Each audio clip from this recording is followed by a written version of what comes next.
भी नीट पे, और आप लोग मुझे देख पा रहे हैं अनअकैडमी नीट लाइव डेली 2.0 के ऊपर। मिले हैं हम एक बार फिर बच्चों यहाँ पे क्लास 12th के हम लोग सेशंस के अंदर, और ये चैप्टर हम जो पढ़ रहे हैं उसका नाम है ज्योमेट्रिकल ऑप्टिक्स। अब तक हमने प्लेन मिरर्स के ऊपर बहुत सारी बातचीत कर ली है। बहुत जल्द कर्व मिरर स्टार्ट होने वाला है जो कि कल होगा, लेकिन आज हम लोग और क्वेश्चंस प्रैक्टिस करेंगे प्लेन मिरर्स की, ताकि कोई भी सवाल आ जाए हमसे वो चूक ना जाए और हम उसके छूट ना जाए, हम उसे पक्का कर ही लें सॉल्व। हर तरीके के सवाल हम लोग सॉल्व कर रहे हैं यहाँ पर प्लेन मिरर्स के ऊपर। ठीक है, एक डीपीपी कल हो चुकी है, एक डीपीपी और हम आज कर रहे हैं बच्चों। ठीक है, तो ज्योमेट्रिकल ऑप्टिक्स के अंदर डीपीपी नंबर 2 में आपका स्वागत है। और इससे पहले कि हम लोग आगे बढ़ जाएं, a little bit of introduction about my self. तो भाई बच्चों, मेरा नाम है अनु गुप्ता, और मैंने जेई क्लियर किया था बहुत साल पहले। पिछले कई सालों से मैं जेई और नीट की कोचिंग दे रहा हूँ। 15 से ज्यादा साल हो चुके हैं मुझे, और ये जो समय है मैंने ज्यादातर समय गुजारा है कोटा के अंदर। कोटा, जैसा कि आप जानते हैं, एक छोटा सा शहर है which is actually known as the coaching hub of India. यहाँ पे बहुत सारे बच्चे हर साल यहाँ आते हैं और यहाँ बहुत सारी मेहनत करते हैं, बहुत सारी अपने सपने लेकर वो यहाँ आते हैं। यहाँ कोटा उनको एक ऐसा स्टडी मटेरियल, ऐसा पढ़ाने का तरीका, ऐसा टीचिंग पैडागॉजी प्रोवाइड करता है कि ज्यादातर बच्चे जो है, कई सारे बच्चे यहाँ पे रैंक्स यहीं से जनरेट होती है। साथ ही साथ जैसा भी अभी आपने देखा होगा, जेई एडवांस का भी रिजल्ट आया, उसमें भी कोटा के जो स्टूडेंट्स हैं उनका काफी अच्छा खासा दबदबा रहा। और यही जो चीजें हैं, यही जो जो पेडागॉजी है, मटेरियल है, ये सारी चीजें मैं आपके लिए लेकर आया हूँ अनअकैडमी और यूट्यूब के जरिए, बिल्कुल आपके घर तक, बिल्कुल फ्री में। ठीक है। अच्छा, कोटा के जो बहुत बड़े बड़े जो इंस्टीट्यूट हैं उनके अंदर मैंने on the top most position भी काम किया हुआ है, और इन 15 सालों में हजारों बच्चों का डॉक्टर या आईआईटीएन बनने का जो सपना था वो मैंने पूरा करने में अपना योगदान दिया है।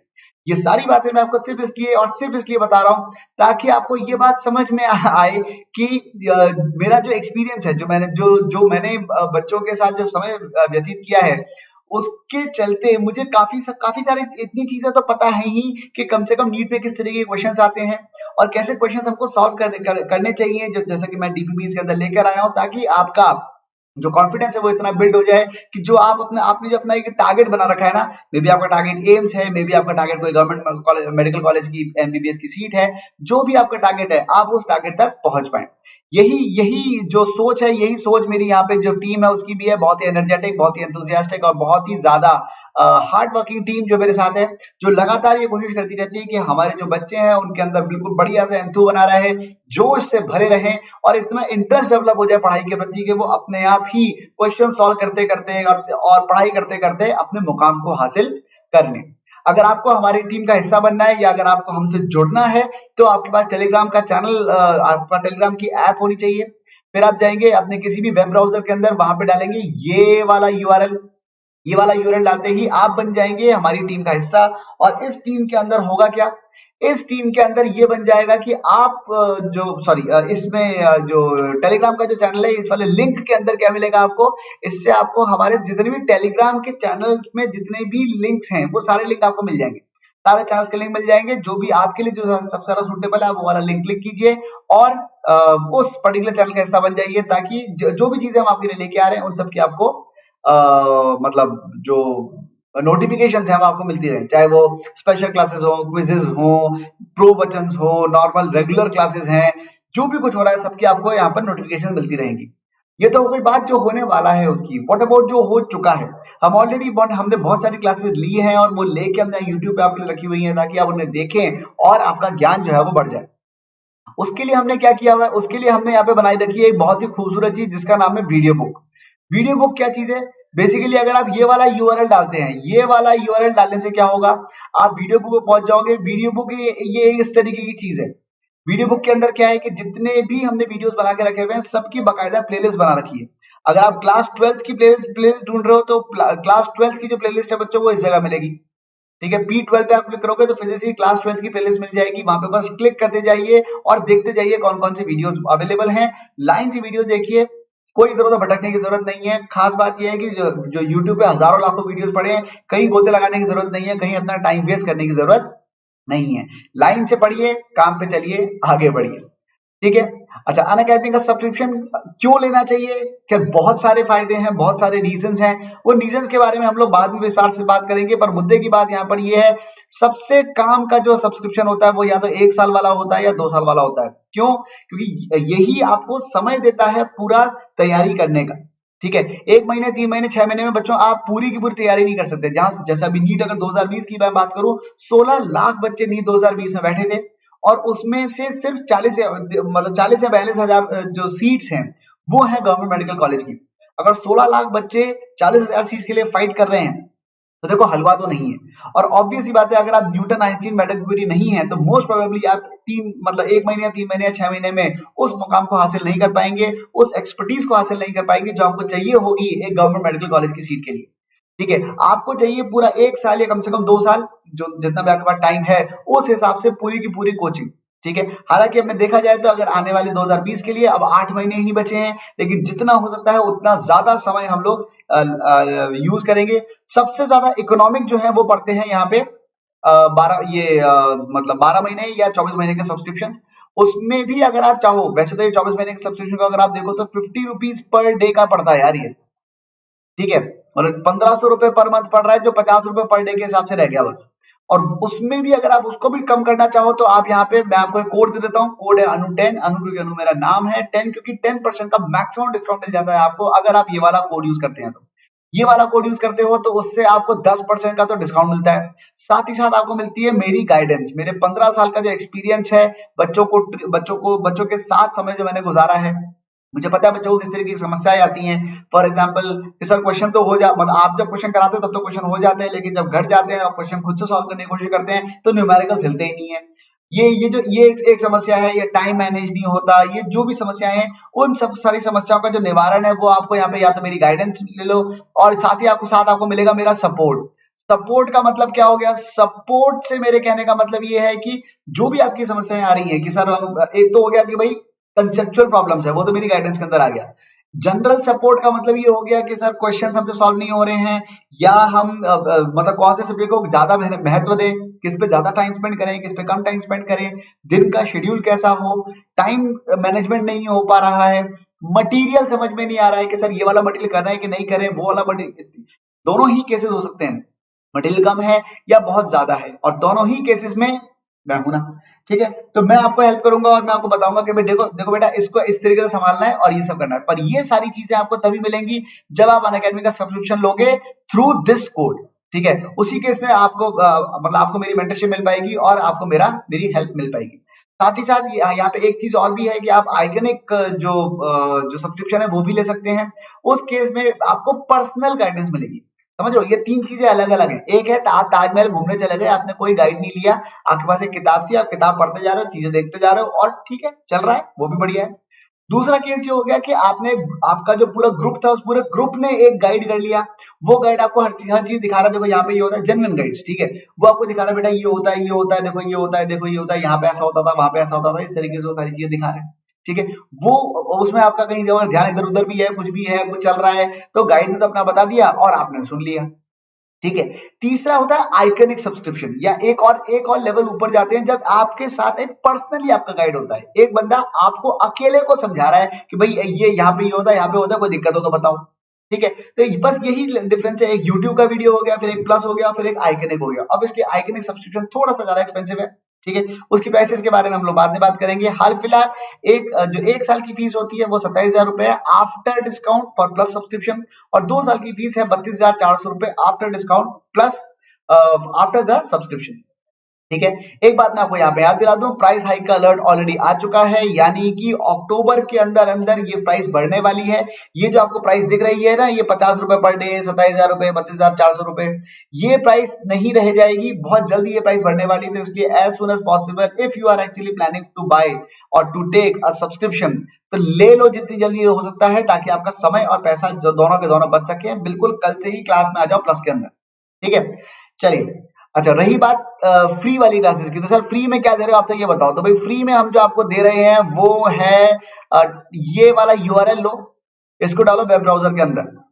ठीक है, तो उससे आप एक बहुत ही खूबसूरत शीट पे पहुंच जाओगे। वो इस तरीके की शीट होगी देखने में कुछ, ये जो शीट है इसमें आपको पता चलेगा स्पेशल क्लासेस। जो खास बात यहाँ पे दो है, एक तो ये फ्री है और दूसरी बात ये है कि कंप्लीट कोर्स है।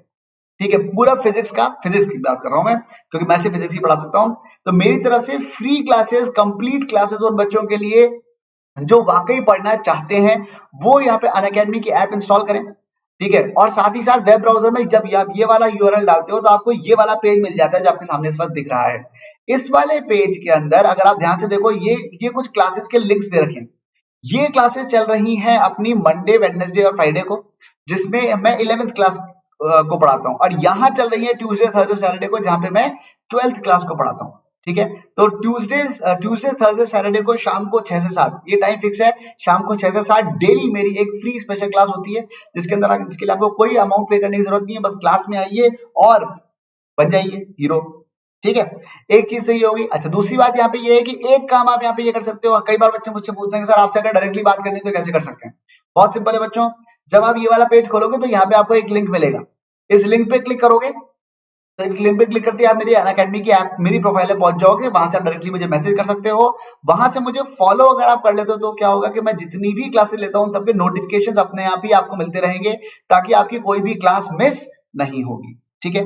ये तो हो गई वो बातें जो क्लासेस या मैं अभी जो कोर्स चल रहा है। बेसिकली अगर देखा जाए तो ये आज क्या तारीख है, आज है 7th। ठीक है। आज 7th है, तो बेसिकली इससे पहले की ये सारी क्लासेस ऑलरेडी हो चुकी हैं बच्चों। ठीक है। अब ये वाली, इसके बाद ये वाली क्लासेस होनी अभी बाकी है। ठीक है। और ये वाली जो क्लासेस है आज शाम को 6 बजे से वाली क्लास होगी, और ये जो क्लासेस है ये आगे चलती रहती है। ठीक है। जो ऑलरेडी क्लासेस में ले चुका हूं उनके भी यहाँ पे सारे पूरे पूरे चैप्टर्स के लिंक्स यहाँ पे अपडेटेड है। बस क्लास पे जाके क्लिक करो, वो वाली क्लास स्टार्ट हो जाएगी, पढ़ो और देख लो, खुश रहो। ठीक है बच्चों। चलिए शुरू करते हैं आज की डीपीपी। पहला सवाल आपके सामने ये आ गया। चलो भाई फटाफट से सॉल्व करो बच्चों, ट्राई करो, देखें आप ये वाला क्वेश्चन सॉल्व कर सकते हैं क्या। ये तरीका मैंने लास्ट क्लास में बताया था कि अगर दो प्लेन मिरर्स है और उनके बीच का कोई एंगल दे रखा है तो आपको ये बताना है कि नंबर ऑफ इमेजेस कितनी बनती है। कैसे करोगे आप इस वाले क्वेश्चन को, याद करो मैंने क्या बताया था। एक बार मतलब अगर जैसे मान लो अगर यहाँ पे एक मिरर दे रखा है यहाँ 45 डिग्री पे, एक एक इधर दे रखा है, ये मिरर एक है, ये दूसरा मिरर है। ऑब्जेक्ट मान लो यहाँ कहीं रखा हुआ है और ऑब्जेक्ट बीच में कहीं तो रखा हुआ है। टोटल एंगल 45 डिग्री है। लेट मी जस्ट से कि ये एक तरफ 20 है, एक तरफ 25 है। अब हो सकता है आप पूछो सर आपको कैसे पता है 20 है 25, मैं तो कुछ और ले लेता। भाई देखो क्वेश्चन में क्या लिखा हुआ है, if an object is placed between this and then the number of images, मतलब बिना ये बताए कि ऑब्जेक्ट कहां रखा है उन्होंने आपसे पूछ लिया नंबर ऑफ इमेजेस कितनी है। इसका मतलब ही ये है कि ये जो नंबर ऑफ इमेजेस है, जो आंसर है, वो इस बात से इंडिपेंडेंट है कि ऑब्जेक्ट कहां रखा हुआ था। ठीक है। तो अगर कहीं भी रखा हुआ आंसर सेम ही आना है तो अपन अपने हिसाब से कोई अच्छा सुंदर सा नंबर ले लेते हैं। तो मैंने 20 और 25 ले लिया। अब अल्फा अगर आपको याद आ रहा हो तो मैंने लास्ट क्लास में बताया था क्या करना होता है। एक तरफ यहाँ 20 लिखा, फिर यहाँ लिखा 25, और फिर जो टोटल एंगल 45 डिग्री है उसको ऐड करते चले गए। तो 20 में जैसे मैंने 45 जोड़ा तो वो 65 हो गया। ऐसे 25 में जब मैंने 45 जोड़ा तो वो 70 हो गया। 70 में मैंने 45 जोड़ा तो 7 8 9 10 11, एक ये हो गया 115। और 65 में मैंने 45 जोड़ा तो वो कितना हो गया, 65 में जब मैंने 45 जोड़ा तो वो हो गया 110। 110 में 45 जोड़ सकते हैं क्या, हाँ जोड़ सकते हैं ना, 155 आ जाएगा। 115 में 45 जोड़ सकते हैं क्या, हाँ जोड़ सकते हैं ना, 160 आ जाएगा। 160 में 45 जोड़ेंगे, याद रखो 180, 180 या 180 से बड़ा नंबर नहीं लिखना है।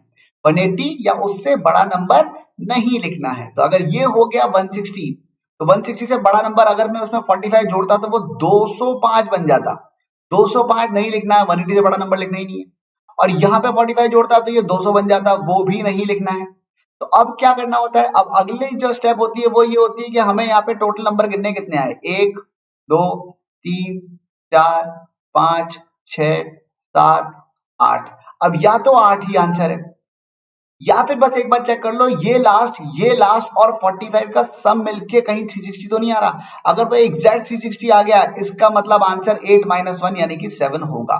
तो देख लेते हैं। तो भाई 160 और आया 155, चलो 155 भी जोड़ देते हैं, और है 45 भी जोड़ देते हैं। 5 और 5 हो गए 10, 5 और 5 10, और 6 हो गए, ये हो गए 16, और 111 ये आ गया 360। अरे ये तो एग्जैक्ट 360 आ गया सबका सम मिला के। और अगर सबका सम इसका इसका और 45 का जो ओरिजिनल एंगल था, जो सब में जोड़ रहे थे बार बार, अगर इन तीनों का सम अगर एग्जैक्ट 360 आता है तो आंसर एक घटा के हम लोग लिख देते हैं 7। यानी इस क्वेश्चन का सही आंसर हो जाएगा कैलकाटा। आई होप बच्चों आपको ये वाला क्वेश्चन समझ में आ गया कि नहीं आ गया। बिल्कुल बढ़िया से आ गया, कोई हैरानी परेशानी नहीं है। चलो ठीक है, फिर आगे बढ़ते हैं। नेक्स्ट क्वेश्चन ये है कि when a plane mirror is placed horizontally on a level ground. ध्यान से सुनना बच्चों, सवाल को ध्यान से पढ़ना, ठीक है। और हाँ, एक बात और है, अपने आप को रेट करते जाना। अगर आपका क्वेश्चन सही हुआ है तो लिखते जाओ, गलत है तो भी लिखते जाओ, लेकिन लिखते जाना बच्चों, ठीक है। क्वेश्चन यहाँ पे ये दे रखा है कि एक तो बिल्डिंग थी, ऊंची है बिल्डिंग, ठीक है, ये रही बिल्डिंग। अरे ये कैसी बिल्डिंग है, लहराती हुई बिल्डिंग। रुको रुको रुको रुको, इसको ठीक करना पड़ेगा, कुछ ज्यादा लहरा गई है। हाँ, तो अब अगर यहाँ पे एक ऊंची बिल्डिंग है, ठीक है, अब अगर यहाँ पर थी एक बिल्डिंग, ठीक है, और ये थी जमीन। दिया क्या हुआ है कि यहाँ पे नीचे एक छोटा सा मिरर रखा हुआ था। A plane mirror is placed horizontally on a level ground at a distance of 60 meters from the foot of a tower. यानी कि ये जो दूरी थी ये दे रखी थी 60 मीटर। हाइट इसकी पता नहीं, लेट से h थी, ठीक है। The top of the tower and its image, मतलब टॉप ऑफ द टावर और उसकी जो इमेज बन रही है, ऑब्वियसली इमेज कहां बनेगी, इमेज यहां बनेगी। क्यों? क्योंकि plane mirror perpendicularly bisects the line joining object and image. I hope आपको ये वाली बात याद आ रही है, ठीक है। तो अगर इमेज यहां बन गई, ये हो गया ऑब्जेक्ट, और ये दोनों subtend an angle 90 degree at the eye. Eye कहां है? Assume eye is close to the mirror, mirror के बिल्कुल पास में यहाँ पे आंख है, ठीक है, यहीं पे आंख है। और आंख पे जो इन दोनों ने एंगल सबटेंड किया है वो यहां से एक ये इधर वाला और एक ये वाला, ये जो एंगल है ये 90 डिग्री आ रहा है, ऐसा लिखा हुआ। अब सीधी सी बात है, शायद आपको ये बात समझ में आएगी, ये ट्राइंगल, ठीक है, और ये वाला ट्राइंगल, ये दोनों ट्राइंगल, ये वाला ट्राइंगल और ये वाला ट्राइंगल आपस में पूरे दोनों कॉन्ग्रुएंट है, ठीक है। और अगर ये दोनों एक जैसे ही हैं, इसका मतलब ये वाला एंगल और ये वाला एंगल बराबर बराबर होंगे। कितने कितने हो जाएंगे ये एंगल? ये भी हो जाएगा 45 डिग्री और ये भी हो जाएगा 45 डिग्री। अब ये हाइट पूछी है तो शायद आपको यहाँ पे नजर आए, tan 45 की वैल्यू कितनी हो जाएगी? h/60, ठीक है। और इसका मतलब, और tan 45 क्या होता है? 1, यानी कि हाइट की वैल्यू कितनी आ गई? हाइट की वैल्यू आ गई 60 मीटर्स, यानी कि आंसर क्या आ गया? आंसर आ गया बॉम्बे। तो सेकंड क्वेश्चन का आंसर आ जाएगा बॉम्बे। हो सकता है बच्चों अभी आपको लग रहा हो कि सर इतने छोटे छोटे क्वेश्चंस को आप ये इतनी देर में सॉल्व कर रहे हो, हमारे पास इतना टाइम थोड़ी होगा। बिल्कुल सही बात है, आपके पास इतना टाइम नहीं होगा, बस बात यह है कि उस टाइम पे आपको किसी को समझाना भी तो नहीं होगा। यही काम जब आप प्रैक्टिस करते जाओगे, कई सारे क्वेश्चंस करोगे, मैं हमेशा कहता हूं, बार बार कहता हूं, आपको डेली कम से कम 30 to 40 क्वेश्चन सॉल्व करने हैं, अटेम्प्ट करने हैं, तभी आप उस लेवल पे पहुंच पाओगे जिस लेवल पे आप पहुंचना चाहते हो, जो लेवल आपको इस लायक बनाएगा कि आप एम्स में एडमिशन ले पाओ। या मैं तो कह रहा हूं, फिजिक्स की अगर मैं बात करूं तो 160 प्लस आपका स्कोर का टारगेट है। वो टारगेट तब आएगा जब आप डेली 30 to 40 क्वेश्चन सॉल्व करोगे, हर क्लास में कम से कम 2 बार। ये वाली बात मैं बोलता हूं, भगवान के लिए करो, ठीक है। सिर्फ नोट्स बनाने से या जो डीपीपी मैं आपको यहां दे रहा हूं वो डीपीपी करने से काम नहीं चलेगा, आपको करना पड़ेगा काम खुद से, ठीक है बच्चों। अच्छा, नेक्स्ट क्वेश्चन है ये वाला। नेक्स्ट क्वेश्चन है, a light is reflected from a plane mirror may form a real image. अब अगर प्लेन मिरर है तो प्लेन मिरर कैसा होता है भाई साहब? जो प्लेन मिरर होता है वो तो ऐसा होता है, प्लेन मिरर बढ़िया खूबसूरत सा प्लेन मिरर। अगर ये एक प्लेन मिरर ऐसा दे रखा है और हम ये चाहते हैं उसकी रियल इमेज बने। रियल इमेज, इमेज का मतलब रिफ्लेक्टेड रेज जहां मीट करती है उसे इमेज कहते हैं, और रियल इमेज का मतलब जो वाकई मीट करे, ठीक है। अगर मान लो यहां पे होता ऑब्जेक्ट और यहां से जाती रेज, तो एक रे मान लो यहां गई और एक रे मान लो यहां गई, वो दोनों की दोनों यहां से आती हुई नजर आती। और शायद आपको ये बात समझ में आए कि ये जो रेज हैं ये डाइवर्जिंग रेज होती, ठीक है, क्योंकि दोनों इसी पॉइंट से आती हुई नजर आ रही है। जो इमेज वाला जो पॉइंट है वहां से नजर आ रही है, ये ऑब्जेक्ट है, ये इमेज है, ठीक है। लेकिन अगर मैं ये कहता हूं कि अगर एक मिरर होता यहां कोई दूसरा, ठीक है, और उसमें होता एक ऑब्जेक्ट, ऑब्जेक्ट अगर होता कहीं इधर, ठीक है, या अगर यहां पे क्या है, यहां तो रियल ऑब्जेक्ट है, वर्चुअल इमेज है। हम चाहते हैं रियल इमेज बनना। रियल इमेज कब बनेगी? रियल इमेज तब बनती अगर मान लो यहां से एक रे जा रही होती इधर और एक और रे जा रही होती इधर, और वो यहां पे होता हमारा ऑब्जेक्ट। ये हो जाता वर्चुअल ऑब्जेक्ट, क्योंकि ये ऑब्जेक्ट एक्चुअली एग्जिस्ट नहीं कर रहा है। उसकी जो इमेज बनती वो यहाँ पे बनती और ये रे टकरा के यहाँ पहुंचती और ये वाली रे टकरा के ये वाली रे टकरा के यहाँ पहुंचती और उस केस में हम ये कहते हैं कि हाँ देखो रियल इमेज बन गई। तो अब देखो रियल इमेज, अब पढ़ते हैं इसको। If the ray incident on the mirror are diverging, तो अगर ray incident on the mirror diverging है तो रिफ्लेक्टेड रेज भी डाइवर्जिंग आएगी और इसका मतलब वर्चुअल इमेज बनेगी। तो ये वाली बात हो गई गलत। If rays incident on the mirror are converging, हाँ अगर रेज कन्वर्जिंग होती तो ऑब्जेक्ट वर्चुअल होता और इमेज रियल बनती, तो ये आ जाएगा, ये हो जाएगा सही आंसर। एक बार फिर मैं वही वाली बात कहूंगा जो मैं बार बार कह रहा हूं कि अरे सर हम अगर आप इतनी देर लगाएंगे तो कैसे काम चलेगा। अरे भाई जब तुम क्वेश्चन एक्चुअली सॉल्व करोगे तब तुम दोनों डायग्राम थोड़ी बनाओगे, तब तुम सीधे ये वाला बनाओगे ना, क्योंकि आज तुमने ये वाला डायग्राम देख लिया है, आज तुम्हें पता चल गया है कि कैसे क्वेश्चन को सॉल्व करना होता है। If the object is placed very close to the mirror, अगर ऑब्जेक्ट को बहुत पास में रख दिया तो भी रहेगी तो डाइवर्जिंग रेज ही, तो रिफ्लेक्ट होते टाइम वो डाइवर्जी हो जाएगी, तो इसका मतलब वर्चुअल इमेज बनेगी। ठीक है, और अंडर नो सर्कमस्टेंसेस तो गलत ही है क्योंकि बॉम्बे आंसर आ चुका है। समझ में आ गई बच्चों third question. Next is fourth question. Two vertical plane mirror, मतलब एक मिरर ऐसे एक मिरर ऐसे है, vertical plane mirrors are inclined at an angle of 60 degree. इन दोनों के बीच में एंगल कितना है? 60 डिग्री है।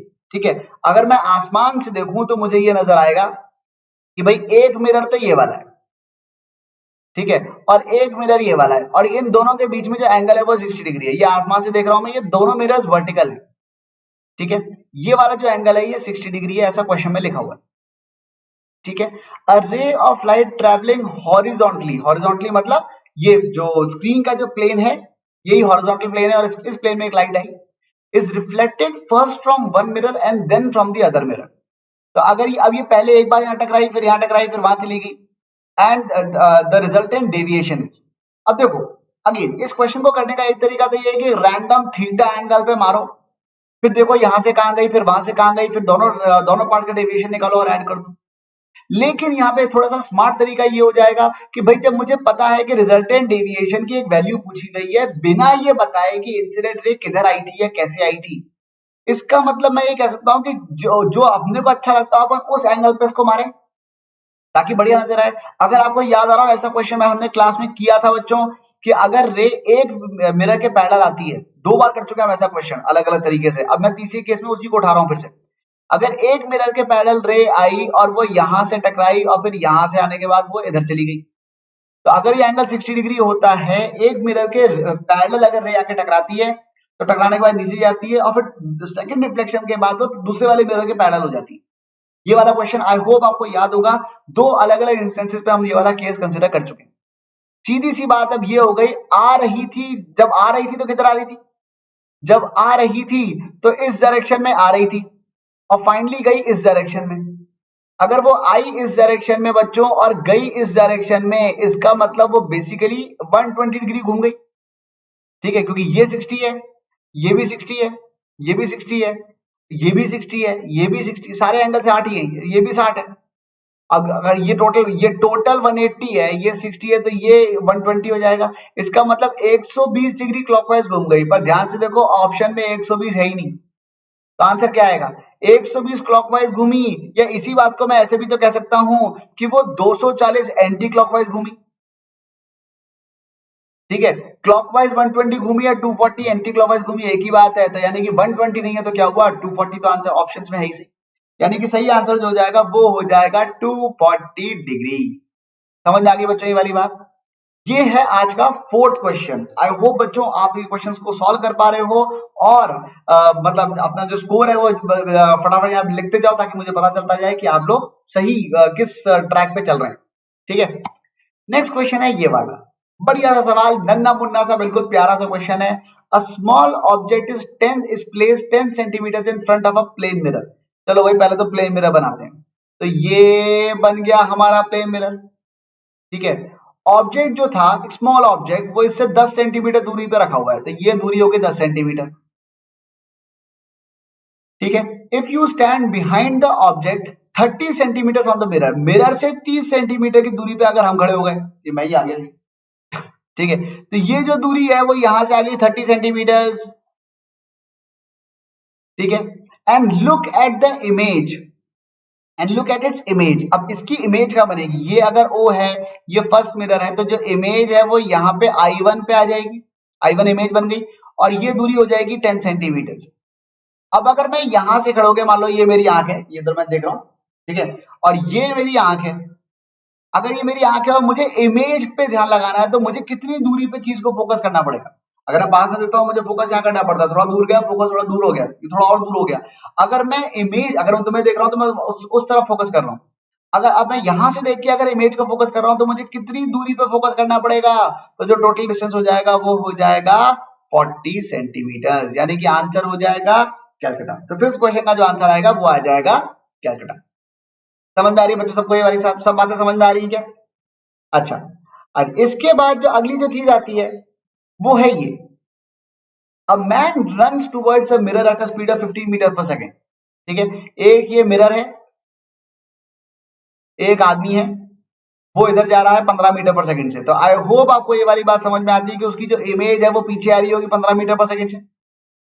ठीक है, the speed of the image relative to man is, ना वेलोसिटी ऑफ मैन जो है वो यहाँ पे +15 दिख रही है, और वेलोसिटी ऑफ इमेज जो है वो -15, आई कैप अगर आप लिखना चाहो तो आई कैप लिख सकते हो। तो what is the velocity of image with respect to man, वो हो जाएगी -15, velocity of image minus velocity of man, तो -15 माइनस ऑफ +15। ठीक है, यानी ये आ गया -30 आई कैप। वैसे मुझे ज्यादा मैथ लगाने का शौक नहीं है, मैं तो सीधे से कहता हूं जिसके रिलेटिव देखना है उसका वेक्टर उल्टा करके दूसरे में जोड़ दो। जिसके रिलेटिव देखना है, किसके रिलेटिव देखना है अपने को, मैन के रिलेटिव देखना है, तो उसका वेक्टर उल्टा किया, यहाँ 15 को यहाँ पे लगाया और दोनों को जोड़ दिया, लेफ्ट वर्ड 30 यानी कि -30 आ गया। ये मेरी टेक्निक है, ये मेरा रामबाण है, मैं खटाक से आंसर निकालने के लिए यूज करता हूं। आप चाहें तो आप आंसर निकाल सकते हैं ऐसे, या फिर मैथ्स तो है ही सही। ठीक है, हालांकि मुझे ऐसा लगता है कि आप में से ज्यादातर लोग मैथ्स के मुरीद नहीं होंगे, बहुत ज्यादा आपको गणित जो है पसंद नहीं होगी। लेकिन मे भी आप में से कुछ लोगों का तो रीजन ही यही होगा बायो लेने का कि यार मैथ पसंद नहीं है। ठीक है, लेकिन फिर भी अगर आपके पास दोनों ऑप्शंस हैं। ठीक है, एक तो होता है कि वेक्टर को उल्टा कर, जिसकी भी रिलेटिव आपको क्वांटिटी निकालनी है, जैसे ए के रिलेटिव अगर आपको बी की वेलोसिटी निकालनी है, तो ए की वेलोसिटी उल्टी करके बी में जोड़ दो। जिसके रिलेटिव निकालना होता है उसका वेक्टर उल्टा करके जोड़ दो, तो अपने आप रिलेटिव वेलोसिटी निकल के आ जाती है। बेसिकली कोई बहुत बड़ी बात नहीं है, सीधी सी बात है। रिलेटिव निकालने के लिए क्या करना होता है, घटाना होता है, सबट्रैक्ट करना होता है। सबट्रैक्ट करने का मतलब क्या हो गया, जैसे अगर मैं कहता हूं velocity of A with respect to B, तो वो क्या होता है, velocity of A minus velocity of B. ये तो सुना ही होगा आपने। इसी को मैं जो कह रहा हूं, मैं ये कह रहा हूं इसको दिस प्लस माइनस बीबी। ठीक है, तो जिसके रिलेटिव निकालना था एक्चुअली उसको उल्टा किया, माइनस साइन लगाया और फिर ए में जोड़ दिया। ठीक है, वो basically it is as good as कि ए में से बी वाली वेलोसिटी को घटा दिया। समझ में आ गई बच्चों ये वाली बात? चलिए आगे बढ़ जाए। नेक्स्ट क्वेश्चन है ये वाला, to get 3 images of a single object one should have 2 plane mirrors at an angle of कितना। क्या हमने ये क्वेश्चन पहले किया है क्या, कुछ क्वेश्चन किया सा लग रहा है भाई। दो मिरर्स को अगर आपको याद आ रहा हो, वैसे तो हम लोग यहाँ पे ये कर ही सकते हैं कि ये एंगल अल्फा 30 दे रखा है, 60 दे रखा है, 90 दे रखा है, 150 दे रखा है, अलग अलग ये सारे क्वेश्चन, ये सारे केसेस हम लोग कर चुके हैं। ठीक है, और सब में हम नंबर ऑफ इमेजेस निकाल चुके हैं वैसे पिछली क्लास के अंदर। लेकिन फिर भी अगर आपको याद आ रहा हो कि अगर एक मिरर ऐसे होता है, फिर एक मिरर अगर ऐसे होता है, फिर अगर इसका जो ऑब्जेक्ट है, अगर ऑब्जेक्ट इस जगह पे रखा हो, कहां रखा हो, अगर ऑब्जेक्ट यहाँ पे रखा होगा, ये O है, अगर ये 1 है, ये 2 है, तो यहाँ पे बनेगा I1, फिर यहाँ पे बनेगा I2। और अगर आपको याद आ रहा हो बच्चों, मैंने लास्ट क्लास में बताया था, I2 की इमेज 1 में बनेगी, वो कहलाएगी I21, और ऐसे ही I1 की इमेज 2 में बनेगी और वो भी कहलाएगी I12। वो बात अलग है कि वो दोनों कंसाइड कर जाएंगी और एक्चुअली यहाँ पे बन जाएगा एक रेक्टेंगल। और अगर आपको याद आ रहा हो तो लास्ट क्लास में हमने क्यूबॉइड भी बनाया था, 3 म्यूचुअली परपेंडिकुलर मिरर रख के। अभी तो एक यहाँ रखा हुआ है मिरर, ठीक है, और एक जो है वो एक यहाँ रखा हुआ है और एक यहाँ रखा हुआ है, ऐसे 2 मिरर रखे हुए हैं अभी। ठीक है, उसमें अपन ने फिर एक मिरर यहाँ भी रखा था, याद आ रहा है। तो ये जो एक जो रेक्टेंगल बना है, उस रेक्टेंगल के कोरस्पॉन्डिंग 2-2 पॉइंट ये आगे भी आ गए थे, 4 पॉइंट आगे भी आ गए थे, तो एक क्यूबॉइड बन गया था जिसमें एक ऑब्जेक्ट है, बाकी 7 इमेजेस हैं। इस वक्त तो यहाँ पे 3 ही इमेजेस बनेंगी, 1, 2 और 3। ये तो अपने को याद ही होना चाहिए और इसलिए इसका आंसर आ जाएगा कैलकाटा। हालांकि इसका भी लंबा तरीका तो है ही सही कि चुपचाप पहले वाले के ए बी सी और डी हर केस के लिए अलग अलग केस में निकाल के देखो कि इमेजेस कितनी आ रही है, जिसमें 3 आएगी वो अपना आंसर। ठीक है, पर उसमें ऑब्वियसली आपको टाइम लग जाएगा थोड़ा ज्यादा, और यहाँ पे क्वेश्चन नंबर 7 का जो आंसर है वो हो जाएगा कैलकाटा। समझ में आ रही है बच्चों सबको ये सारी बातें? क्लियरली समझ में आ रही है? बिल्कुल मजेदार तरीके से समझ में आ रही है कि नहीं आ रही? ठीक है, चलिए इसके बाद आते हैं हम लोग अगले सवाल। अगला सवाल क्या है? When a plane mirror is rotated through an angle theta, then the reflected ray turns through the angle 2 theta. Then the size of image is. अच्छा, क्या लिखा हुआ? ये तो हमेशा ही होता है, प्लेन मिरर को आप जब भी थीटा एंगल से घुमाओगे, ये वाली बात हमने पहले भी देखी हुई है। ठीक है, अगर यहाँ पे प्लेन मिरर है इस तरीके का, ठीक है, अगर और यहां से एक रे इधर से आई और टकरा के उधर चली गई, तो अगर ये प्लेन मिरर इस तरीके का था, अब मान लीजिए कि ये थोड़ा सा रोटेट हो गया, मान लो कि ये जो प्लेन मिरर था वो रोटेट होके इधर पहुंच गया। अगर ये मिरर इस तरीके से पहुंच गया, तो अब जो इसका नॉर्मल है, इसका जो नॉर्मल है अब वो इधर चला गया। ठीक है, अच्छा पहले नॉर्मल किधर था? पहले जो नॉर्मल था वो ऐसा था, ये वर्टिकल। तो ध्यान से अगर हम देखें तो एंगल ये था थीटा। अगर मैंने इसको अल्फा से घुमा दिया, तो जो नॉर्मल था वो भी अल्फा से घूम गया। पहले रे ये वाली थी, ये वाला एंगल थीटा था। अब जो रिफ्लेक्टेड रे आई वो किधर गई? अब रिफ्लेक्टेड रे यहां से आई, नॉर्मल से एंगल रिफ्लेक्टेड रे बना रही है थीटा प्लस अल्फा, तो रिफ्लेक्टेड रे का अब जो एंगल बनेगा यहां पर, वो भी नॉर्मल से थीटा प्लस अल्फा बनेगा। सीधी सी बात यहाँ पे ये है कि ये वाला एंगल कितना है ये पूछा जा रहा है। तो भाई यहां से लेके अगर मैं यहां तक एंगल निकालू, तो वो कितना आ रहा है? Alpha plus theta plus alpha. ठीक है, यहां इस वाले नॉर्मल से लेके इस वाले नॉर्मल से अगर मैं एंगल निकालता हूं, या चलो इस रे से निकाल लेते। इस रे से पहले एंगल कितना था? ये वाला जो एंगल था वो 2 थीटा था। ठीक है, और अब ये वाला जो एंगल बन गया वो कितना बन गया? 2 थीटा प्लस 2 अल्फा। इसका मतलब मैं ये कह सकता हूं कि ये वाला एंगल, ये इतना इतना जो एंगल है ये बन जाएगा 2 अल्फा। इसका मतलब अगर मिरर घुमा, सॉरी हाँ, अगर मिरर घुमा अल्फा, तो नॉर्मल भी घुमा अल्फा, और रिफ्लेक्टेड रे घूम गई 2 अल्फा। और मुद्दे की बात यहाँ पे ये है, ये तो चलो मैंने इस बात को दोबारा प्रूफ ही कर दिया, कोई खास बात नहीं है। मुद्दे की बात ये है कि साइज ऑफ इमेज पे क्या फर्क पड़ता है। तो एक बात जान लो, इस क्वेश्चन के लिए तो इतनी मेहनत करने की जरूरत थी नहीं। वैसे सीधी सी बात यहाँ पे ये है, वो सिंपल सी, वो ये है कि प्लेन मिरर में इमेज का जो साइज है वो कभी चेंज नहीं होता। ठीक है, क्यों? क्योंकि जैसे अगर मान लो प्लेन मिरर यहाँ पर है, अगर ऑब्जेक्ट मैंने यहाँ पे क्या बनाया, मान लो ये ऐसा मैंने ऑब्जेक्ट बना दिया, तो इसकी जो इमेज बनेगी वो यहाँ बनेगी। इस पॉइंट की इमेज जो बनेगी वो यहाँ बनेगी, क्योंकि plane mirror always perpendicularly bisects the line joining object and image. ठीक है, तो ये हो गया और ये भी हो गया। तो मुद्दे की बात यहाँ पे ये आएगी कि जो इमेज का साइज होता है वो हमेशा प्लेन मिरर के केस में हमेशा ऑब्जेक्ट के साइज के बराबर ही होता है। ठीक है, तो यहाँ पे एक बात है वो बिल्कुल ध्यान से लिख लो, काम आएगी आपके। Size of object is always equal to size of image in plane mirror. Plane mirror के अंदर साइज ऑफ ऑब्जेक्ट और साइज ऑफ इमेज हमेशा सेम आएंगे। ठीक है, इसी बात के ऊपर बेस्ड है, तो इसलिए आज आंसर आ जाएगा वो कैलकाटा हो जाएगा। चाहे मिरर कितना भी घुमा लो, जो करना है कर लो, कोई फर्क नहीं पड़ता। ऑब्जेक्ट की इमेज और ऑब्जेक्ट का साइज और इमेज की साइज हमेशा आपस में बराबर रहेंगे। समझ आ गई बच्चों ये वाली बात? चलिए इसी के बाद अगला सवाल, नाइन्थ क्वेश्चन।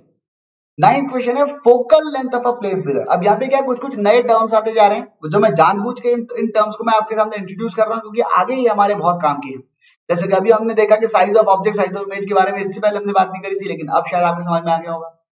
फोकल लेंथ होती क्या है? फोकल लेंथ का मतलब ये होता है कि अगर कोई कर्व्ड मिरर होता है, जैसे कनकेव मिरर होता है, ठीक है, कोई कर्व्ड मिरर होता है, तो फोकल लेंथ का मतलब ये होता है कि अगर यहाँ पे एक रे आई, यहाँ से पैरेलल बीम आती है, अगर एक पैरेलल बीम आ रही है तो वो रिफ्लेक्शन के बाद जिस जगह पे कन्वर्ज करती है, इस पॉइंट को हम लोग प्यार से फोकस के नाम से जानते हैं। ठीक है, और फोकस की मिरर से जो दूरी होती है वो फोकल लेंथ कहलाती है। ठीक है, ऐसे ही एक और एग्जांपल ये हो सकता है, हालांकि कनकेव कन्वेक्स मिरर पहली बार नहीं देख रहे हम लोग, पहले भी कुछ एग्जांपल्स हम लोग देख चुके हैं। अब अगर एक कन्वेक्स मिरर इस तरीके का है, ठीक है, और अगर यहां पर भी एक पैरेलल बीम आई, अगर एक बीम इधर से आई, यहां से भी इधर से आई, ठीक है, रेज इधर से आई, उधर टकरा के वापस मिल गई, यहां पे क्या हुआ, ये डाइवर्ज हो गई, ये फैल गई, ये एक इधर भाग गई, एक उधर भाग गई। अगर आप देखोगे ध्यान से तो ये इधर से आती हुई नजर आ रही है, तो ये जो पॉइंट है ये हो जाएगा इसका फोकस, और ये जो दूरी है ये हो जाती है फोकल लेंथ। दूरी को हम लोग स्मॉल एफ से रिप्रेजेंट करते हैं। तो कहने का मतलब ये हो गया कि वो पॉइंट जहां पे पैरेलल आने वाली पैरेलल बीम कन्वर्ज होती है या जहां से निकलती हुई नजर आती है, उस पॉइंट को हम लोग फोकस कहते हैं। मिरर से उस पॉइंट की दूरी को फोकल लेंथ कहा जाता है। लेकिन अगर मैं यहाँ प्लेन मिरर की बात करूं तो प्लेन मिरर के केस में क्या होगा, अगर मान लीजिए कि प्लेन मिरर है ऐसा, ठीक है, ये प्लेन मिरर था और इसके ऊपर एक पैरेलल बीम आई। अब वो पैरेलल बीम कैसे आई, मतलब मान लो भाई पैरेलल बीम एक यहां से रे आई, एक यहां से रे आई, ये पैरेलल बीम आई थी। तो अब जितने एंगल से ये रिफ्लेक्ट हुई उतने ही एंगल से ये भी तो रिफ्लेक्ट हो गई, और इसका मतलब ये पैरेलल आई पैरेलल चली गई, और इसका मतलब ये तो कन्वर्ज हुई ही नहीं। और अगर मैं आपसे ये पूछ ही लूं कि पैरेलल बीम टकराने के बाद कहां कन्वर्ज हुई, तो भाई वो तो जब पैरेलल ही हो गई और वो सीधी ही चली गई, तो वो पैरेलल बीम कहां जाके, पैरेलल रेज होती है वो कहां जाके टकराती है, वो टकराती है इंफिनिटी पे जाके। इसीलिए जो फोकल लेंथ अगर अगर आपसे कही जाए तो प्लेन मिरर की फोकल लेंथ जो होती है वो इंफिनिटी को टेंड करती है बच्चों, वो टेंड करती है इंफिनिटी को, तो आंसर आ जाएगा इनफाइनाइट। तो नाइन्थ का आंसर हो जाएगा बच्चों बॉम्बे। समझ में आ रही है बच्चों? फिर आता है 10वां सवाल। अगला क्वेश्चन क्या है, two plane mirrors are at right angle to each other. बढ़िया सवाल है, बहुत खूबसूरत क्वेश्चन है बच्चों, ध्यान से देखना एक बार। और एक और ऐसा एक कंसेप्ट मैं यहाँ पे आपके लिए पूछ रहा हूं जो हो सकता है आपसे कोई पूछ ले, ठीक है। दो प्लेन मिरर्स हैं जो आपस में 90 डिग्री एंगल पे हैं। बहुत खुशी की बात है, 90 डिग्री एंगल देख के हमें बड़ी खुशी होती है, क्योंकि हमें याद आ जाता है कि अगर यहाँ पे होता ऑब्जेक्ट तो उसकी तीन इमेजेस बन जाती, ठीक है। एक इमेज बनती यहाँ पे जिसको मैं कहता I1, अगर ये 1 है और ये 2 है।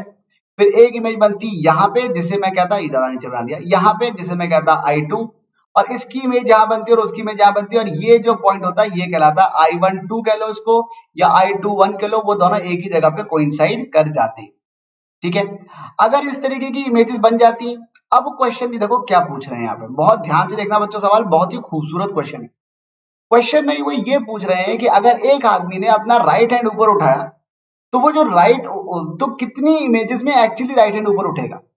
ये क्वेश्चन है एक्चुअली लैटरल इन्वर्जन का, ठीक है। लैटरल इन्वर्जन का मतलब क्या होता है कि भाई अगर मिरर ये है, ठीक है, और अगर यहाँ पे एक आदमी खड़ा है ऐसे, आगे ये आदमी खड़ा है, उसने एक हाथ नीचे एक हाथ ऊपर उठा रखा है, तो जो उसकी इमेज होगी, इमेज में भी आप यही देखोगे कि उसका जो मतलब वो यही जिस साइड वाला हाथ ऊपर है वही हाथ ऊपर है और ये हाथ नीचे। तो इसका मतलब इमेज ने देखा जाए तो इमेज तो इधर की तरफ फेस कर रही है, बाहर की तरफ, ठीक है। तो उसका तो ऐसा लगेगा जैसे उसने लेफ्ट हैंड उठा रखा है। समझ आ रही है वाली बात? तो अब होता क्या है कि एक बार जो रिफ्लेक्शन होता है तो रेज का इन्वर्जन हो जाता है। अगर आप ध्यान से देखो इस वाले डायग्राम को, यहाँ पे भी आपको समझ में आएगा। जो रे यहाँ से राइट से आ रही थी, जो रे यहाँ पे राइट से आ रही थी वो यहाँ लेफ्ट में चली गई, और जो लेफ्ट से आ रही थी वो राइट में चली गई। ये बात नजर आ रही है आपको? भाई अगर यहाँ पे अगर मान लो ये कोई आदमी होता, उसके राइट कान से ये रे निकली, लेफ्ट कान से ये रे निकली, ठीक है। तो जब वो वहां गई इमेज, तो ये तो लेफ्ट था और ये राइट था। अब ये वाली रे तो राइट वाली हो गई, ये वाली रे लेफ्ट वाली हो गई। अब अगर यहाँ पे किसी का थोड़ा बना होगा, किसी की शक्ल बनी होगी, तो उसका राइट कान इधर आ जाएगा, लेफ्ट हो जाएगा। लैटरल इन्वर्जन हो जाता है। हर बार रिफ्लेक्शन पे एक बार लैटरल इन्वर्जन होता है, मतलब इसका ये दिखता है, ठीक है।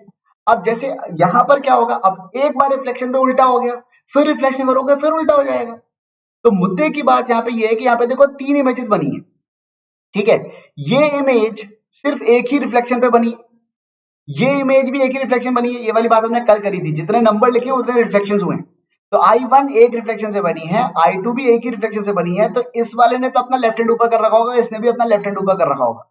लेकिन ये जो I12 या I21 ये वाली जो इमेज बनी है ना, ये बहुत खास इमेज है, क्योंकि ये दो रिफ्लेक्शन से बनी है। इसका मतलब दो बार लेटरल रिफ्लेक्शन हुआ, लेटरल इन्वर्जन हुआ। इसका मतलब इसका जो राइट हैंड ऊपर था, ऑब्जेक्ट ने अगर अपना राइट हैंड ऊपर किया था, तो I12 ने अपना राइट हैंड ही ऊपर किया हुआ है। ये इस चीज का एहसास शायद आपको तब हुआ होगा जब आप किसी शोरूम में जाते हो, वहां पे जैसे कपड़ों का कोई शोरूम हो अगर उसमें, तो उसमें एक चेंजिंग रूम होता है। चेंजिंग रूम के अंदर आप जाते हो, चारों तरफ कांच ही कांच लगे होते हैं, शीश महल में घुस गए ऐसा लगता है। उसमें जब आप अंदर जाते हो तब आप जब देखते हो ना, तब आपको एक बात नजर आती है कि हाँ भाई यहाँ पे मतलब इधर भी खूब सारी इमेजेस दिख रही है, इधर भी खूब सारी इमेजेस दिख रही है, वहां पे देखो कोने में दरार में एक इमेज है। ठीक है, अगर आप अपना राइट हैंड ऊपर करोगे तो सामने वाली इमेज राइट हैंड ऊपर करेगी, ये वाली इमेज भी राइट हैंड ऊपर करेगी, लेकिन वो जो दरार वाली इमेज है, सॉरी उल्टा बोल गया, जो सामने वाली जो मिरर है वो अपना लेफ्ट हैंड ऊपर करेगा, उसके अंदर जो इमेज है वो लेफ्ट हैंड ऊपर करेगा। इधर वाला जो मिरर है उसमें भी जो एक एक रिफ्लेक्शन से जो इमेज बन रही है, तो उसमें यहाँ पे राइट हैंड है तो वहां पे लेफ्ट हैंड ऊपर होगा। लेकिन वो जो दरार में जो इमेज है ना, जो दो रिफ्लेक्शन की वजह से बन रही है, वो हमेशा अगर आपने राइट हैंड ऊपर किया तो वो भी अपना राइट हैंड ही ऊपर करेगी। ठीक है बच्चों, तो चलो, तो यहां से हमने एक चीज ये सीखी है कि लैटरल इन्वर्जन के बारे में क्या होता है। तो ये इन क्वेश्चंस के जरिए यहाँ पे हमने देखा फोकल लेंथ के बारे में हमने जाना। यहाँ पे इस वाले क्वेश्चन में हमने इमेज के साइज के बारे में जाना। तो हम लोग कुछ कुछ नई नई चीजें भी जान रहे हैं, पुरानी चीजें तो हम लोग रिवाइज कर ही रहे हैं बच्चों। आई होप आपको चीजें समझ में आ रही है और आपका जो ज्ञान है वो बढ़ रहा है। ठीक है, चलिए नेक्स्ट क्वेश्चन देखते हैं। अगला जो सवाल है वो है ये वाला, a plane mirror makes an angle 30 degree with the horizontal. बढ़िया सवाल, खूबसूरत सवाल, ध्यान से देखना, कंफ्यूजन होने के पूरे पूरे चांसेस हैं। ऐसा क्वेश्चन हमने अभी तक नहीं किया है बच्चों। ठीक है, a plane mirror makes an angle 30 degree with the horizontal. चलो भाई ठीक है, एक मिनट, ये रहा मान लो हॉरिजॉन्टल। ठीक है, और प्लेन मिरर जो है वो मान लो अपन कह लेते हैं ये बन गया प्लेन मिरर जो हॉरिजॉन्टल से 30 डिग्री एंगल बना रहा है। ठीक है, ये रहा प्लेन मिरर। ठीक है, ये एंगल 30 डिग्री हो गया, ये एंगल भी 30 डिग्री हो गया। ये हो गया वर्टिकल और एक्चुअली ये हो गया इसका नॉर्मल। ठीक है, और जो वर्टिकल बन गया वो कैसा हो गया, वर्टिकल आ गया ये वाला, ये परपेंडिकुलर, ये वर्टिकल है, हॉरिजॉन्टल के परपेंडिकुलर, ये वर्टिकल हो गया। और ये वाला जो है, ये व्हाइट वाला डॉटेड व्हाइट जो है वो नॉर्मल बन गई। अब क्या लिखा है, अ वर्टिकल रे स्ट्राइक्स द मिरर। वर्टिकल रे आई और मिरर पे आके टकरा गई। अब अगर वर्टिकल रे आई, यहां से रे आई सीधे आई आई आई, अरे आजा आजा आजा, आई और आके टकरा गई। टकराते ही ये वाला जो एंगल है ये 30 डिग्री है। ठीक है, इसका मतलब नॉर्मल से एंगल 30 डिग्री बन रहा था, और वो जो रे थी वो फिर यहां चली गई। ठीक है, अगर ये एंगल 30 है तो ये भी एंगल भी 30 है। देखो डायग्राम बनाना बहुत जरूरी है, बिना डायग्राम के समझ भी नहीं आता क्वेश्चन क्या है। अब बस इतना सा पूछ रहा है that find the angle between the mirror and the reflected ray. What is the angle between the mirror and the reflected ray. तो भाई मिरर ये रहा और रिफ्लेक्टेड रे ये रही, टोटल एंगल 90 होता है, इसमें से ये 30 है तो ये वाला जो एंगल है ये कितना आएगा। ठीक है, अगर ये वाला एंगल 30 डिग्री है तो ये वाला एंगल कितना आएगा, ये वाला एंगल ऑब्वियसली 60 डिग्री आएगा। तो आंसर हो जाएगा कैलकाटा। समझ में आई कि नहीं आई बच्चों, कैलकाटा समझ में आ गया। चलिए एक क्वेश्चन और देखते हैं, next is question number 12। Plane mirror produces a magnification of. एक और नई चीज सीखने के लिए मिल रही है हमको यहाँ पे, मैग्निफिकेशन। मैग्निफिकेशन का मतलब ये होता है size of image upon size of object. ये होता है मैग्निफिकेशन का मतलब। अब सीधी सी बात है, अभी अभी थोड़ी देर पहले हमने ये देखा था कि कोई भी अगर प्लेन मिरर होता है तो ऑब्जेक्ट कैसा भी हो, उसकी इमेज, ऑब्जेक्ट कैसी भी ओरिएंटेशन का हो, कैसी भी रखा हो, इसके पैरेलल हो, इसके परपेंडिकुलर से टेढ़ा रखा है ऑब्जेक्ट, तो इसकी इमेज जो बनेगी यहां बनेगी, और इस वाले पॉइंट की जो इमेज बनेगी वो यहां कहीं बनेगी, और इमेज ऐसी आ जाएगी। पर मुद्दे की बात यह है कि साइज ऑफ ऑब्जेक्ट और साइज ऑफ इमेज हमेशा सेम आते हैं, मतलब मैग्निफिकेशन हमेशा +1 आएगा। -1 का मतलब इन्वर्टेड इमेज। ठीक है, मतलब अगर ऑब्जेक्ट इस तरीके से है, ऑब्जेक्ट मिरर अगर ऐसे, ऑब्जेक्ट ऐसे, तो इमेज ऐसी नहीं बनेगी, इमेज भी सीधी ही बनेगी। इसीलिए हम लोग यहाँ पे कहते हैं +1। समझ आ गई बच्चों ये वाली बात, क्लियरली समझ आ गई। तो plane mirror produces the magnification of +1। ये तो मतलब एक फैक्ट वाली बात है, याद भी रख लोगे तो भी काम चल जाएगा आपका। ठीक है, चलिए तो यहाँ पे समाप्त होते हैं आज के सवाल। आई होप आपने आज बहुत सारी चीजें सीखी होगी। ठीक है, अगली जो चीज है वो ये है कि बस कुछ डिक्लेरेशन, छोटी छोटी सी बातें जो कि आपको पता होनी चाहिए। वो ये है कि हम लोग, जैसा कि आप जानते ही हो, स्पेशल क्लासेस का सिलसिला चालू है, बिल्कुल बढ़िया जोरदार तरीके से।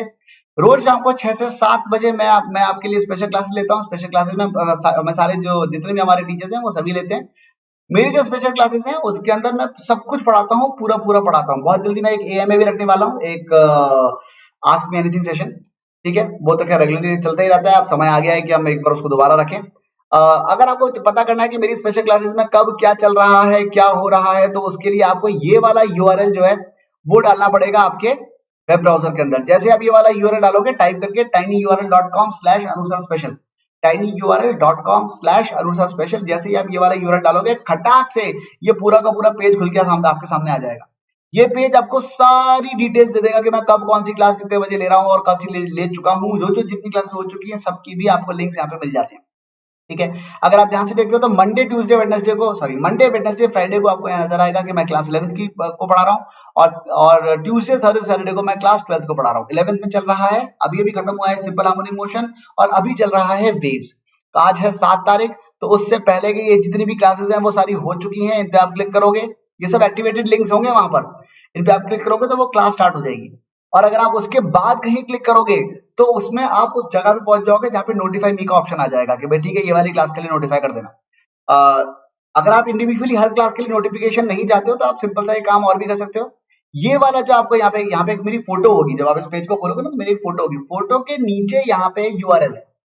ठीक है, एक लिंक मिलेगा, उस पर क्लिक कर देना तो आप मेरी अनअकैडमी की ऐप पे पहुंच जाओगे, ऐप की प्रोफाइल पे पहुंच जाओगे।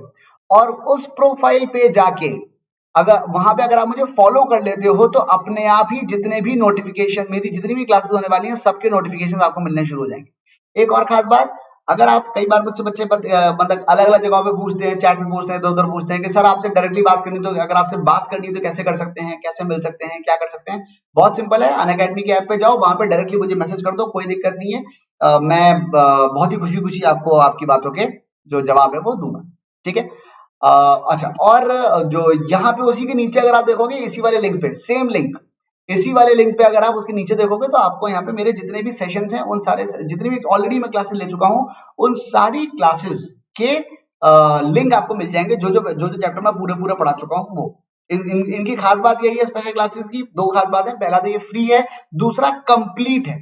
ठीक है, पूरा का सब कुछ पढ़ा रखा है, जितना जितना जितने की आपको जरूरत पड़ने वाली है। इनफैक्ट थोड़ा बहुत जो जिसकी जरूरत नहीं पड़ने वाली है वो भी है यहाँ पर आपके पास।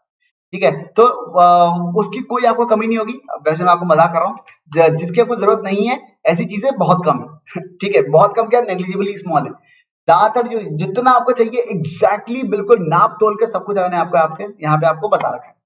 ठीक है, ये हमारे जो जो फैकल्टी मेंबर्स हैं, ये उनके टाइम टेबल्स हैं अनअकैडमी पे। जो जो चैनल है अनअकैडमी का, जो अनअकैडमी नीट का जो यूट्यूब चैनल है, उस पर हमारे पढ़ाने के जो टाइम टेबल्स हैं वो इस तरीके से हैं। अनअकैडमी का सब्सक्रिप्शन क्यों लेना चाहिए? वो इसलिए लेना चाहिए क्योंकि यहाँ पे लाइव क्लासेस चलती हैं। 70 से ज्यादा यहाँ पे 70+ एजुकेटर्स हैं सिर्फ नीट के ऊपर। और ये जो एजुकेटर्स हैं ये लगातार लगे रहते हैं आपको मोटिवेट करने में, आपको पढ़ाने में। लेकिन इसका मतलब ये नहीं है कि आप हर एजुकेटर के पास जा जाके पढ़ते रहो। ठीक है, मतलब मैं तो यही कहूंगा कि अगर आप एक सब्जेक्ट पढ़ रहे हो तो ज्यादा से ज्यादा एक सब्जेक्ट को 2 एजुकेटर से आप फॉलो कर सकते हो, उससे ज्यादा से मत करना। पता चला सुबह से शाम तक बस क्लासेस ही क्लासेस किए जा रहे हैं, लाइव क्लासेस पर लाइव क्लासेस चल रही हैं, और मतलब खुद की जो सेल्फ स्टडी है उसका टाइम ही नहीं है। मैं फिर बता रहा हूँ, 30 to 40 क्वेश्चंस डेली अगर आप नहीं करोगे तो भाई साहब कुछ नहीं हो सकता। मैं पहले ही बता रहा हूँ, इस बार के जो रिजल्ट्स हैं वो इतने ज्यादा चौंकाने वाले से लग रहे हैं, वो इतने ज्यादा मतलब इतने हाई रिजल्ट्स लोबा इस वक्त क्लेम कर रहे हैं नीट 2020 में। लोबा बता रहे हैं कि सर मतलब 25 लोगों के तो 720 में 720 ही आ रहे हैं। मतलब पता नहीं ये वाकई होगा या नहीं होगा, पता नहीं, पर अलग अलग जो कोचिंग इंस्टीट्यूट है वो आंसर की देखने के बाद ऐसा कुछ क्लेम कर रहे हैं। ठीक है, और कई लोग बता रहे हैं भाई एक एक दो दो इंस्टीट्यूट ही लिख रहे हैं कि हमारे 8 लोग, हमारे तो 13 लोग 700 से ऊपर हैं। अरे एक इंस्टीट्यूट के अगर 13 लोग 700 ऊपर है तो सारे इंस्टीट्यूट के तो कितने कितने होंगे? ठीक है, तो समझ लो ना कि कितना हाई जो कंपटीशन है होने वाला है। मतलब मुझे नहीं लगता कि जो कट ऑफ है वो 600 या 610 के आसपास जाएगी for any of the government medical college seats. तो अगर इसका मतलब आपका भी टारगेट अगले साल के लिए कम से कम 710 700 सॉरी 610 620 तो होना ही चाहिए मिनिमम का टारगेट। और उसके लिए आपको डेली 30 to 40 क्वेश्चंस खुद से प्रैक्टिस करने हैं। अटेम्प्ट तो करने ही है, सॉल्व होना हो वो अलग बात है। ठीक है, और अटेम्प्ट का मतलब ये नहीं है कि सर देखा अच्छा नहीं लगा छोड़ दिया, इसको अटेम्प्ट नहीं माना जाएगा। अटेम्प्ट का मतलब आपने इज्जत से अटेम्प्ट किया, रिलीजियसली वाकई सॉल्व करने की मंशा से आपने उसको अटेम्प्ट किया होगा, तभी उसे अटेम्प्ट माना जाएगा। आपने 5 मिनट 10 मिनट 15 मिनट लगाए आगे पीछे के, थोड़ा बहुत उसके नोट्स इधर उधर रेफर करने की कोशिश की है, फॉर्मूले ढूंढने की कोशिश करी, तभी हमें उसे उस अटेम्प्ट को अटेम्प्ट मानूंगा। तो फिजिक्स से कम 30 to 40 क्वेश्चंस डेली अगर आप अटेम्प्ट करोगे, तभी आप उस लेवल पे पहुंच पाओगे जहां पे आपको एम्स या मे बी किसी और दूसरे गवर्नमेंट मेडिकल कॉलेज की एमबीबीएस की सीट मिल पाएगी। ठीक है। अच्छा, और क्या मिलता है अनअकैडमी के सब्सक्रिप्शन पे? वहां पे मिलते हैं लीडर बोर्ड, लीडर बोर्ड के साथ साथ यहाँ पे होता है एनालिसिस, जो भी टेस्ट सीरीज है उनका एनालिसिस, और सबसे खूबसूरत जो चीज मुझे लगती है वो है डाउट क्लियरिंग सेशंस। ठीक है, क्योंकि अक्सर होता है कि बच्चे जो होते हैं वो पढ़ते रहते हैं और पढ़ते पढ़ते कहीं अटक जाते हैं, चाहे वो ऑनलाइन बच्चों या ऑफलाइन बच्चों, कोई सही बच्चों, वो पढ़ते पढ़ते अटक जाते हैं, कोई क्वेश्चन सॉल्व नहीं हुआ, तो अब क्या करें? अब एक तरीका तो ये होता है कि दोस्त को फोन लगाया, भाई बता। पहली बात तो पता नहीं भाई बताएगा नहीं बताएगा, दूसरी बात ये भी तो नहीं पता भाई को पता भी है कि नहीं पता। ठीक है, पता चला उसने कुछ भी उल्टा पुल्टा चेप दिया, उल्टा और हम कंफ्यूज हो गए। या फिर आप हो सकता है अपने अपने जो एडुकेटर है, अपने जो टीचर है, आप उनको एक मैसेज छोड़ें कि शायद इस मैसेज का जवाब आ जाए, अब पता नहीं वो समय पे आएगा नहीं आएगा। इन सारी समस्याओं का एक ही निवारण है, सीधे सीधे हमारा जो अनअकैडमी का जो सब्सक्रिप्शन अगर आप लेते हो, हर चौथा प्लस का जो हर चौथा जो सेशन है किसी भी प्लस का कोर्स का, वो एक कंपल्सरी डाउट सेशन होता है। मतलब अगर आपसे कोई मतलब उस सेशन में जो टीचर होंगे वो इस तरीके से आपके सामने बैठे रहेंगे, और आपको जो भी, अगर आपने किसी किताब से कोई क्वेश्चन सॉल्व किया नहीं हुआ तो आप उसकी फोटो खींच के सीधे अपलोड कर दो। ठीक है, वो जो फोटो होगी वो कुछ इस तरीके की यहाँ पे नजर आएगी, और वो जो फोटो जब यहाँ पे नजर आएगी, बस आप जो एजुकेटर है वो उस फोटो को पढ़ेंगे, आप भी फोटो के अंदर सवाल को पढ़ोगे और धीरे धीरे धीरे धीरे पूरे को सॉल्व कर लेंगे आप लोग। समझ में आ गई बेटा? तो इससे क्या है कि आपका डेफिनेटली जितने भी आपके जो मतलब समस्याएं और कष्ट है उनका निवारण हो जाएगा। अच्छा, साथ ही साथ अब यहाँ पे हम लोगों के प्लस कोर्सेज हैं, जैसे कि मेरा जो प्लस कोर्स है वो संकल्प कोर्स के नाम से है। ठीक है, संकल्प कोर्स मैंने चला रखा है क्योंकि इसमें मैंने संकल्प लिया था कि मैं हमारे जो मेरे जो बच्चे मेरे साथ जुड़े हैं, जो अभी भी जुड़े हुए हैं, उनका मैं सिलेबस दिसंबर या ज्यादा से ज्यादा मिड जनवरी तक पूरा कर दूंगा, 11th और 12th दोनों मिला के। भगवान की दया से अभी तक हम लोग बिल्कुल बढ़िया ट्रैक पे चल रहे हैं, कोई दिक्कत नहीं है, और सही में नजर आ रहा है कि मैं दिसंबर एंड तक बाकी सिलेबस को खत्म कर दूंगा। ठीक है, लेकिन अब अगर आपको उसका फायदा उठाना है तो आपको भी सब्सक्रिप्शन लेके इस प्लस कोर्स को ज्वाइन करना पड़ेगा। डेली क्लास होती है बेटा, डेली। वो बच्चे भी मतलब बिल्कुल काबिले तारीफ बच्चे हैं जो लगातार विदाउट फेल डेली मतलब एक 11th की क्लास, एक 12th की क्लास वो डेली विदाउट फेल अटेंड करते हैं, साथ में स्पेशल क्लास में भी आते हैं। वाकई जो जोश जो जुनून होना चाहिए ना एक वर्ल्ड फेमस डॉक्टर बनने के लिए, वो बच्चे एग्जिबिट कर रहे हैं। और मैं जरूर चाहूंगा कि आप भी वो उस जोश के साथ आओ, उसी उसी मेहनत के साथ आओ, उसी लगन के साथ आओ, कि भाई एक दिन जब आप एक किसी बड़े से हॉस्पिटल में व्हाइट कोट और वो स्टेथोस्कोप पहन के मतलब जब जब टहल रहे होगे ना आप, और जब वहां पे कोई आपसे कोई मिलेगा, वहां पर होगे मतलब हाथ जोड़ के कोई आदमी खड़ा होगा कि अरे सर बचा लीजिए, और आप उसे कंधे पे हाथ रख के कहोगे कि don't worry I am a doctor, बस वो दिन जो है उस दिन के लिए और जिंदगी भर की जो इज्जत आपको मिलेगी उस इज्जत के लिए, मैं तो बस ये कहूंगा यार, अभी 7-8 महीने हैं आपके एग्जाम में, अगर सब कुछ सही चला तो यार 8 महीने कस के दम लगा के पूरी, मतलब जितनी, मतलब एक वर्ड में यूज करता हूँ जो करना नहीं चाहिए, जितनी औकात है ना उससे 10% एक्स्ट्रा काम करके और निकल जाओ। ठीक है, और ये ऐसी मोटिवेशन सेशन भी खैर क्लास में होते रहते हैं प्लस के अंदर, तो आई होप कि आपको ऐसा इन सब चीजों का फायदा मिले, आप सफल हो, बस मेरी तो यही इच्छा है। ठीक है। अच्छा, प्राइस हाइक का अलर्ट आ ही चुका है, जैसा कि मैंने आपको पहले ही बताया, ये जो प्राइसेस मैं जो मैं आपको बताने वाला हूँ वो बढ़ने वाली है, तो जितनी जल्दी हो सकता है फटाफट से अपना ये सब्सक्रिप्शन लें, समय और टाइम दोनों बचाएं। जो कोड जो आप यूज करोगे वो कोड क्या है? कोड जो आपको यूज करना है वो यही करना है, अनु10, ANU, अनु क्योंकि अनु मेरा नाम है, 10 क्योंकि 10% का डिस्काउंट आपको मिल जाएगा। अच्छा, साथ ही साथ करना क्या है, अनअकैडमी की लर्निंग ऐप इंस्टॉल करो, वहां जाने के बाद नीट पे जाओ, वहां से जाके प्लस पे जाओ, प्लस पे जाने के बाद गेट सब्सक्रिप्शन पे क्लिक करो, वहां से जाओ और 1 साल या 2 साल का subscription as soon as possible ले डालो। 9th 10th और 11th वाले बच्चों के लिए मैं सजेस्ट करता हूँ कि आप 2 साल का सब्सक्रिप्शन लें, और 12th या 13th वाले जो बच्चे हैं उनके लिए मैं सजेस्ट करता हूँ कि आप 1 साल का सब्सक्रिप्शन लें। ठीक है, और अगर जो फीस है वो जो सिर्फ 50 रुपीज पर डे के हिसाब से पड़ रही है हाल फिलहाल, तो अगर आपको उसमें भी अगर आपको कम करनी तो होगी, डिस्काउंट उसको बुरा लगता है, तो अगर आपको कम करनी है तो उसके लिए आपको जो कोड डालना है वो है अनु या अनु10, एक्चुअली अनु10 ही डालो, कोई दिक्कत नहीं है।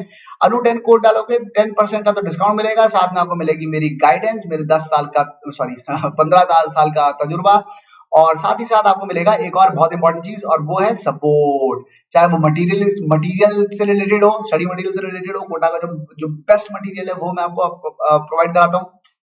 चाहे वो और भी बहुत सारी चीजें हो, ठीक है, जैसे मतलब एडवाइसेस हो, टाइमली एडवाइस बहुत ज्यादा जरूरी होती है। तो ये सारी चीजें आप सीधे सीधे मेरी गाइडेंस में अगर आप आ जाते हो, अगर अगर आप सीधे मेरी मेंटरशिप में आ जाते हो, तो आपको ये सारी चीजें बढ़िया से आराम से मिलती रहेंगी। 1 साल की जो फीस है हाल फिलहाल वो है 27,000 रुपए, 2 साल की जो फीस है वो है 32,400 रुपए। लेकिन प्लीज नोट, ज्यादा दिन के लिए ये है नहीं। दूसरी बात, एक बात और भी है, अगर आप यही वाला पेमेंट क्रेडिट कार्ड से करते हैं, अगर आप क्रेडिट कार्ड से ये वाला पेमेंट करते हो, तो आप नो कॉस्ट ईएमआई भी अवेल कर सकते हो, यानी कि छोटे छोटे टुकड़ों में धीरे धीरे करके भी आप 3 या 6 या 12 महीने में इस वाले पेमेंट को कर सकते हैं बच्चों। ठीक है, तो आई होप बच्चों आज आज के सेशन में आपको मजा आया होगा, कुछ नई चीजें आपने सीखी होंगी। कल हम लोग आगे बढ़ेंगे और कर्व सरफेस रिफ्लेक्शन के बारे में बातचीत करेंगे। ठीक है, and that should be all. और आई होप आप वेक्टर्स वाली क्लासेस अटेंड कर रहे हो, जो मैंने 13th क्लास के लिए जो स्टार्ट कर रखी है। ये मंडे वेडनेसडे फ्राइडे को सुबह 10 बजे यूट्यूब पे इसी चैनल पे होती है।